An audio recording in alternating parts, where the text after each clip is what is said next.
Hello friends, कैसे हो आप सब। और आप सभी को स्टडी अचीवर्स की तरफ से छोटी दीपावली की बहुत बहुत शुभकामनाएं।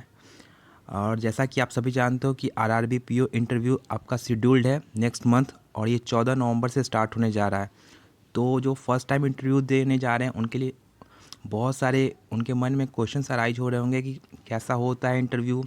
और जो पहले इंटरव्यू दे भी चुके होंगे तो उनको भी थोड़ा बहुत नर्वसनेस हो रहा होगा कि आखिर इंटरव्यू इस बार कैसा जाएगा, मेरा मेंस में क्या स्कोर कार्ड हुआ है। सारी चीज़ पर बात करते हैं इस वीडियो में। देखो, मैं इंटरव्यू अपना एक्सपीरियंस भी शेयर करूंगा। मुझे बहुत सारे बैंकिंग एग्ज़ाम्स के इंटरव्यू का एक्सपीरियंस है, जिसमें से आरआरबी पीओ 2018 एंड 2020, जिसमें मैं अभी वर्क भी कर रहा हूँ। एसबीआई पीओ 2020 और नेशनल हाउसिंग बैंक का इंटरव्यू हुआ था मेरा 2020 में। एलआईसी डबल का इंटरव्यू दिया था मैंने 2019 में, और आईडीबीआई का इंटरव्यू मैंने उसी ईयर दिया था। तो इतने सारे इंटरव्यू का एक्सपीरियंस है, उसके बेसिस पे मैं आपको बताऊंगा क्या क्या पॉइंट्स आपको इंटरव्यू के पहले ध्यान में रखने होंगे और किन किन बातों को आपको अवॉइड करना पड़ेगा इंटरव्यू में, जिससे आप इंटरव्यू में अच्छा परफॉर्म कर पाओ। सबसे पहले तो आप आपका ये इंटरव्यू का शेड्यूल आ चुका है, और जो नॉट सेलेक्टेड थे उनका मेंस का स्कोर आ गया है। उसी के साथ साथ आपको कट ऑफ भी पता चल गया है कि आपके स्टेट में कितना कट ऑफ गया है। तो बहुत सारे स्टूडेंट्स के मैसेज आए थे कि सर, मेरा स्कोर मुझे लग रहा है कम होगा, तो क्या मेरे चांसेस हैं इंटरव्यू क्लियर करने के, क्या नहीं है। देखो, इस ये बहुत बड़ा चीज़ है। हाँ, सॉरी। जिसका भी मार्क्स 10 मार्क्स से ऊपर होता है उसके फेयर चांसेस होते हैं, लेकिन इसका मतलब ये भी नहीं होता है कि जिसका स्कोर 3 मार्क्स 4 मार्क्स ज़्यादा होता है उसके चांसेस नहीं होते हैं। चांसेस हर एक स्टूडेंट के होते हैं जो इंटरव्यू देने जा रहा है। तो ये तो सोचना ही नहीं है कि मेरा स्कोर कम आ रहा है तो मेरा सिलेक्शन होगा कि नहीं होगा। आपको अपना 100% देना है, और बाकी वो सब चीज़ फॉरगेट कर दो कि क्या स्कोर आएगा क्या नहीं आएगा, क्योंकि इसीलिए आईपीएस भी स्कोर नहीं देता है कि आप पहले से आप पैनिक ना हो। क्योंकि आपको इंटरव्यू में जाने के बाद बहुत अच्छा परफॉर्म करना है। ये नहीं सोचना है कि मेरा मेंस का स्कोर क्या आ रहा है क्या नहीं आ रहा है, क्योंकि आपने अपना मेंस दे दिया और अब आपको अपने इंटरव्यू पर फोकस करना है। कुछ बातों का मैं बताऊंगा जो छोटी छोटी गलतियां होती है जिसको आपको अवॉइड करना है अपने इंटरव्यू में। सबसे पहले तो आपको एक वेल बिहेव ड्रेस पहनना है, मतलब वेल मैनर्ड ड्रेस पहनना है, और फॉर्मल आप प्रीफर करोगे। लेकिन ऐसा भी नहीं है, जिसमें अगर आप कंफर्टेबल अपने आप को फील करें वही ड्रेस पहनना। अभी ठंड का मौसम आने वाला है तो ब्लेज़र आप अफोर्ड कर सकते हो। ब्लेज़र भी आप पहन के जा सकते हो, कोई इशू नहीं है वहाँ पे। लेकिन ऐसा आप क्लोथ पहनना जिसमें आप कंफर्टेबल हो। ये नहीं कि आप ऐसा पहन लियो जो पहली बार आप पहने हो और वहाँ जाके थोड़ा मतलब अनकंफर्टेबल फील कर रहे हो, तो वैसा नहीं करना। अ, आप फॉर्मल ड्रेस पहनना, लेकिन थोड़ा मतलब कि जिसमें आप कंफर्ट हो वो पहनना। मतलब मेरा एक सिंपल सा लॉजिक है कि अगर आप ब्लेज़र अभी तक नहीं पहने हो और आपको अनकंफर्टेबल फील होता है, तो ऐसा नहीं है कि आप ब्लेज़र पहन के जाओगे तभी सिलेक्शन होगा। अगर आप नहीं भी जाओगे, अगर सिंपल भी फॉर्मल ड्रेस पहन के जाते हो तो भी सिलेक्शन होता है। तो मैं ये बात कहना चाहता हूँ। जब आप अपने जो इंटरव्यू वाले रूम होगा या हॉल होगा, जब आप एंट्री करोगे तो सबसे पहले आरआरबी में ये होता है कि या जो बहुत सारे स्टूडेंट ये होते हैं नर्वस होते हैं, तो वो गेट ओपन कर देते हैं और जाके थोड़ा बैठ जाते हैं सीधे चेयर पे। तो देखो, जैसे ही आप गेट को नॉक किए, आप परमिशन मांगोगे वहाँ, और जैसे ही आपको परमिशन अलाउ होगा आप 2-3 स्टेप आगे जाओगे, और जो आपका चेयर होगा उसके बगल में जाके खड़े हो जाओगे, और जो पहला विश होगा वो वहाँ पे फीमेल पैनल करोगे, देन मेल पैनल करोगे। ये बात का ख्याल रखना। और अगर मॉर्निंग है तो गुड मॉर्निंग, आफ्टरनून है तो गुड आफ्टरनून, और इवनिंग है तो गुड इवनिंग।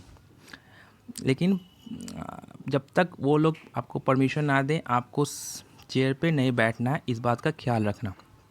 और चेयर पर बैठने के समय ये भी ख्याल रखना कि ज़्यादा मतलब कि चेयर को आप अपने अकॉर्डिंग नहीं उसको सेट करना, जैसे है थोड़ा मतलब कि वेल बिहेव मैनर में वहाँ पे सिट करना। ये नहीं कि अपने अकॉर्डिंग आप वहाँ पे बैठ रहे हो, जैसा चेयर लगा है वैसे ही उसको लगे रह देना, आप अपने आप को एडजस्ट करके उसमें बैठ जाना।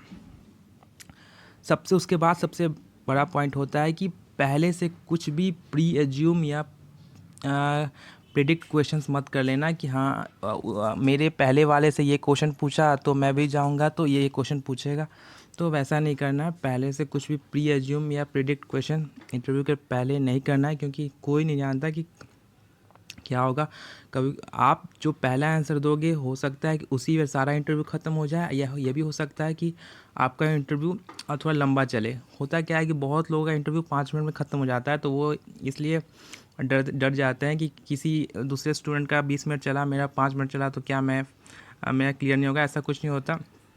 आपका अगर 5 मिनट भी चला है तो आपका सिलेक्शन के उतने ही चांसेस हैं जितने 20 मिनट का चला है, तो वैसा कुछ नहीं होता है। वो पैनल पर डिपेंड करता है कि वो किसको कितना टाइम देते हैं।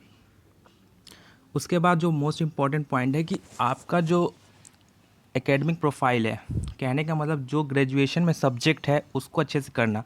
क्योंकि मेरा मैथ्स ग्रेजुएशन में मैथ्स हुआ था, तो मैथ्स से मुझे क्वेश्चन पूछे गए थे।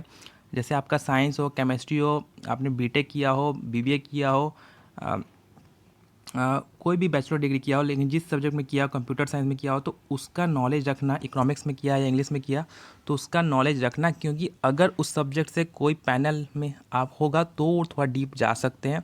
अदरवाइज फिर भी वो अगर नहीं भी होंगे तो भी वो सिंपल क्वेश्चंस उस स्ट्रीम से पूछ सकते हैं।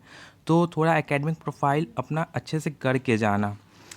उसके बाद आपके 2 क्वेश्चन मस्ट प्रिपेयर होना चाहिए कि यू मस्ट हैव आंसर्स।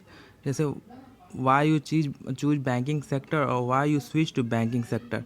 मतलब कि कहने का ये मतलब कि आप बैंकिंग सेक्टर को ही चूज क्यों करना चाहते हो, या अगर आप दूसरे जॉब में हो तो बैंकिंग सेक्टर में क्यों आना चाहते हो। ये दोनों क्वेश्चंस का आंसर आपको पता होना चाहिए, और इसका आंसर आप कमेंट सेक्शन में भी लिख सकते हो। अगर आपको थोड़ा कन्फ्यूजन होगा तो मैं भी बता दूंगा कि इसका आंसर क्या होना चाहिए। उसके बाद होता है कि प्राइवेटाइजेशन ऑफ बैंक्स और इम्पैक्ट्स और एनपीए इशू। ये बहुत बड़ा मेजर इशू है, क्योंकि अभी के टाइम में प्राइवेटाइजेशन बहुत बड़ा रोल बैंकिंग सेक्टर में आप देख ही रहो प्ले कर रहा है, और बहुत सारे स्ट्राइक भी इसके अगेंस्ट हो रहे हैं, और एनपीए का बैंकों को बहुत सफ़र करना पड़ता है। तो ये आपको पता होना चाहिए कि इसका इम्पैक्ट क्या होगा फ्यूचर में। और एनपीए, क्योंकि क्वेश्चन आपसे ये पूछा जा सकता है कि क्योंकि देखो जो आरआरबी होता है उसमें एनपीए बहुत ज़्यादा है, क्योंकि बहुत मतलब कि बहुत ज़्यादा एनपीए, तो कैसे आप उसको टैकल करोगे, कैसे ओवरकम करोगे, ये आपको आना चाहिए। अगर आप पहले अपना आंसर कमेंट सेक्शन में लिखना, अगर फिर भी डाउट होगा तो मैं बता दूंगा, या आप मुझे मैसेज भी कर सकते हो इसके आंसर के रिगार्डिंग। उसके बाद आता है कि जब भी आपसे क्वेश्चन पूछा जाए, जब पैनल आपसे क्वेश्चन पूछे तो पहले रुकना, पहले उनके क्वेश्चन को समाप्त होने देना, तब अपना आंसर स्टार्ट करना। ठीक ना, ये नहीं कि वो पूछ ही रहे हैं तो उसी में कट करके आप आंसर स्टार्ट दें। आपको आता हो तो आप आंसर स्टार्ट कर दो देना, ऐसा नहीं करना है। हमेशा ट्राई करना कि उनके क्वेश्चन समाप्त हो जाए, उसके 1 सेकंड बाद आप अपना आंसर दो, और आंसर को शॉर्ट रखना। ठीक ना, क्योंकि आप जितना कम बोलोगे आपके लिए उतना अच्छा रहेगा, क्योंकि आप जो बोलोगे उससे वो क्वेश्चन पकड़ेंगे। अगर आपने कोई ऐसा वर्ड बोल दिया जो आपको आगे आपके लिए प्रॉब्लम क्रिएट कर सकता है, तो उसको अवॉइड करना, सिंपल रहना और सिंपल वर्ड्स चूज करना, क्योंकि जो आप आंसर दोगे उससे क्वेश्चन नेक्स्ट अराइज होगा। उसके बाद है कि अगर आपको कुछ नहीं आता, मान लो कोई क्वेश्चन है जिसका आंसर नहीं आता है, तो 2-3 सेकंड लेना, देन सॉरी सर कह देना, या ये भी कह सकते हो कि सर मैं इस टाइम रिकॉल नहीं कर पा रहा हूँ या रिमेंबर नहीं कर पा रहा हूँ। ऐसा नहीं है कि अगर आप बोल दोगे सॉरी तो आपके मार्क्स कट हो जाएंगे, ऐसा कुछ नहीं होता है, क्योंकि आपका जो नॉलेज ऑफ टेस्ट है वो मेंस में हो गया। इस बार आपका सिर्फ आपका जो ये कम्युनिकेशन स्किल्स चेक होगा, आपका बिहेवियर चेक होगा, आप जिस पोस्ट में जा रहे हो उस पोस्ट के लिए आप सूटेबल हो कि नहीं, ये सब चेक होगा। और सबसे बड़ा मेन क्वेश्चन ये आता है स्टूडेंट का कि सर लैंग्वेज बैरियर होता है क्या मैं इंग्लिश में दे सकता हूँ, क्या मैं हिंदी में दूंगा तो कोई इशू होगा, या मैं रीजनल लैंग्वेज में दूंगा तो कोई इशू होगा। कोई इशू नहीं होता। आप अपने जिस लैंग्वेज चाहो दे सकते हो, कि लैंग्वेज सिर्फ एक कम्युनिकेशन का जरिया होता है और कुछ नहीं। ऐसा नहीं है कि आप अगर इंग्लिश में नहीं दोगे तो आपके मार्क्स डिडक्ट हो जाएंगे, ऐसा कुछ नहीं होता है। अगर आप एम्प्लॉयड हो तो अपने जॉब प्रोफाइल ऑर्गेनाइजेशन का मस्ट वहाँ पे मेंशन करना, और उसके बारे में जानना भी आपको पता होना चाहिए कि आप क्या जॉब करते हो, क्योंकि बहुत सारे ऐसे लोग हैं जो जॉब करते हैं उनको पता ही नहीं होता है, कुछ क्वेश्चन आते हैं तो वो बता वहाँ नहीं पाते हैं, तो ऐसा नहीं होना चाहिए। इससे नेगेटिव इम्पैक्ट पड़ेगा। आप जो जिस चीज़ को जॉब करते हो उसके बारे में हमको बताओ, उनको समझा सकते हो, क्योंकि कोई भी क्वेश्चन आज हो सकता है और वो थोड़ा इंटरेस्टेड भी होते हैं जानने के लिए।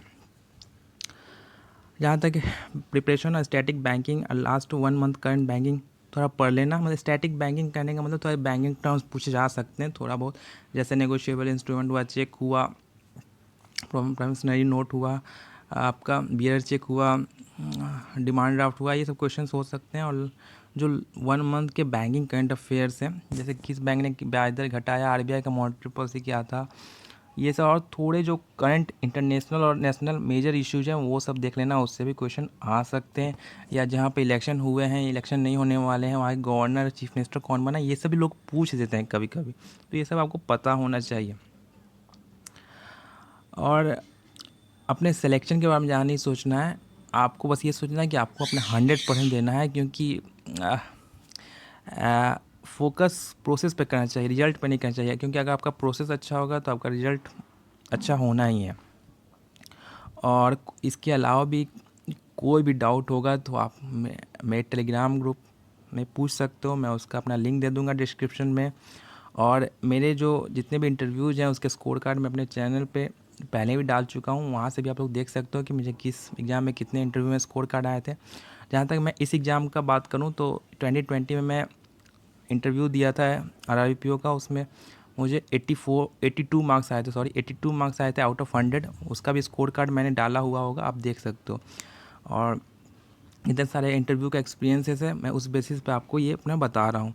और मैं ये चीज़ भी सजेस्ट करूँगा कि अगर आपके कोई नियर बाई होम या घर के पास अगर मॉक इंटरव्यू क्लासेस हो रही हैं तो वहाँ आप अटेंड करिए, क्योंकि वहाँ से आप ये जानोगे कि आप कितने, क्योंकि आप वहाँ जाओगे तो कुछ कैंडिडेट्स अलग अलग टाइप के कैंडिडेट से मिलोगे, तो आपको पता चलेगा कि आप अभी कहाँ किस लेवल पे हो। और अगर नहीं भी जो आपके अवेलेबल हैं तो आप घर में ही प्रैक्टिस कर सकते हो, अपने फैमिली मेम्बर को पैनल मान के या मिरर के सामने, ऐसे भी कर सकते हो, मैंने भी किया है, तो इससे बेनिफिट भी होता है, ऐसा नहीं है ज़रूर होगा बेनिफिट। इसके अलावा भी कहीं आपको डाउट हो तो मैं हमेशा अवेलेबल हूँ, आप मेरे टेलीग्राम ग्रुप पर मैसेज कर सकते हो, ये मैं उसका लिंक दे दूँगा। कोई भी डाउट होगा कमेंट सेक्शन में मुझसे पूछ सकते हो।